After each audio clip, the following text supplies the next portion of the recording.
சீரியல்களின் full எபிசோடுகளை Sun டிவியில் ஒளிபரப்பான உடனே எக்ஸ்க்ளூசிவாக சன் நெக்ஸ்டில் மட்டும் ஃப்ரீயா பாருங்கள்.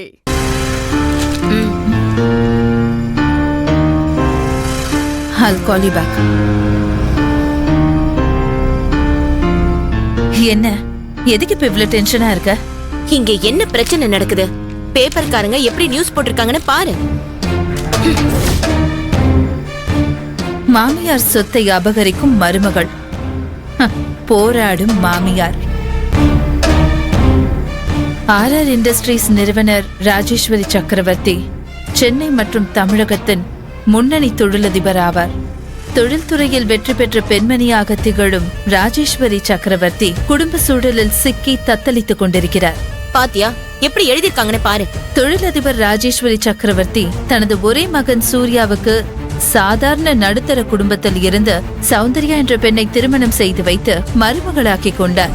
சாதாரண குடும்பத்தில் இருந்து வந்த மருமகள் சௌந்தர்யா ராஜேஸ்வரியாக ஆசைப்பட்டு மாமியார் ராஜேஸ்வரியை பாடாய்படுத்தி வருகிறார். இதன் உச்சகட்டமாக தான் ராஜேஸ்வரியை வீட்டில் உட்கார வைத்துவிட்டு அனைத்து நிர்வாகத்தையும் தனது கையில் எடுத்துக்கொண்டு தொழிலாளர்கள் வாழ்க்கையில் பந்தாடி கொண்டிருக்கிறார். போது நிறுத்து ருத்ரா, நான் ஏற்கனவே படிச்சுட்டேன். நீ எனக்கு படிச்சு காட்டிட்டு இருக்காத. என்ன இப்படி எல்லாம் எழுதிருக்காங்க? நான் என்ன எழுத சொன்னேனோ அதுதான் எழுதியிருக்காங்க. சொன்னதை அப்படியே எழுதியிருக்காங்களான்னு படிச்சு செக் பண்ணி பாத்துக்கிட்டேன். என்ன சொல்ற ருத்ரா? இந்த நியூஸ் நீதான் போட சொன்னியா? ஆமா, நான் தான் போட சொன்னேன்.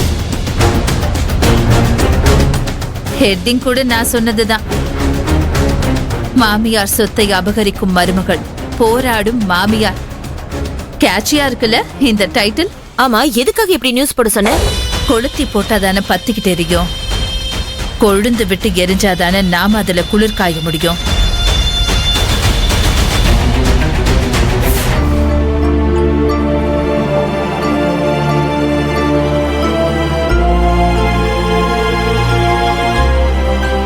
எடுத்துக்கங்கம்மா. எனக்கு எதுவும் வேண்டாம்ப்பா, இவங்க எல்லாருக்கும் கொடு.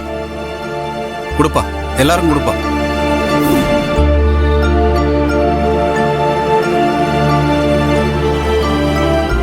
அம்மா, வீட்ல இருந்து யாருமே வரல.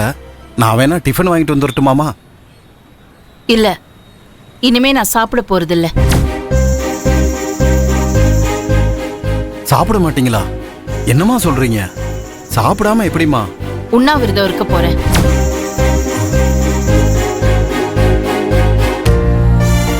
அம்மா, சாப்பிட்றத பார்த்துட்டு சௌந்தரியம்மா கிண்டலா பேசுனத மனசுல வச்சுட்டு நீங்க சாப்பிடாம உண்ணாவிரதம் இருக்க போறீங்களா?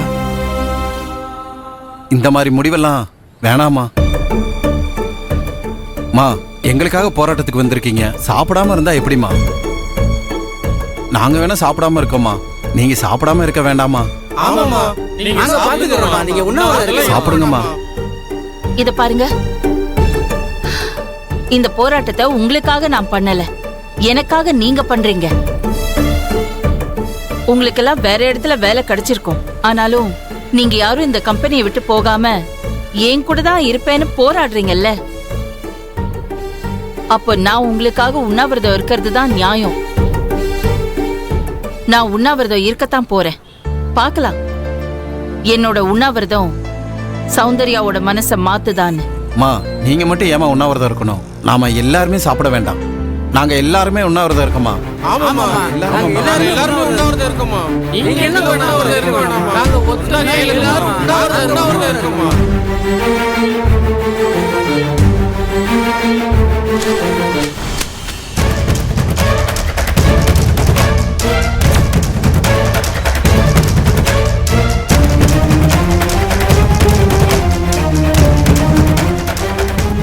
என்னம்மா இது? இதுக்காக தான் இந்த போராட்டமா? தொழிலாளர்களுக்காக போராட்டம் பண்றேன்னு சொல்றதெல்லாம் வெறும் டிராமாவா? என்ன பேசுற நீ? நான் இங்க உட்கார்ந்து இருக்கிறது உனக்கு டிராமா மாதிரி தெரியுதா? பேப்பர்ல ஏதோ எழுதியிருக்காங்க, என்ன ஏதுன்னு கூட விசாரிக்காம கண்மூடித்தனமா வந்து பேசிட்டு இருக்க. மா, பேப்பர்காரங்க என்னமோ எழுதிருக்காங்கன்னு இல்லம்மா, நீங்க பணம் கொடுத்து எழுத வச்சிருக்கீங்க.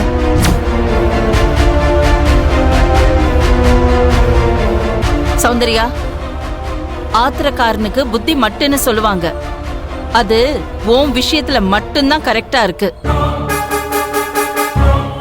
மனசுல இருக்கிற வெறுப்பு, கோபம், ஆத்திரம் உன் அறிவை மறைக்குது.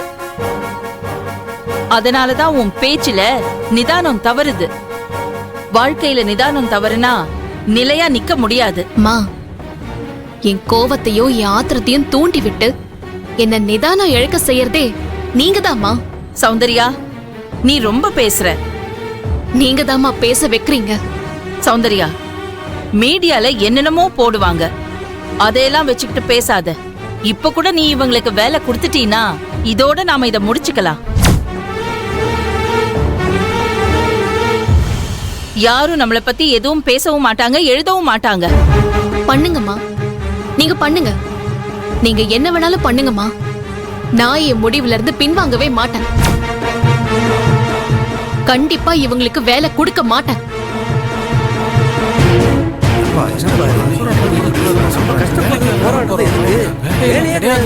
தப்பு பண்ற சௌந்தர்யா.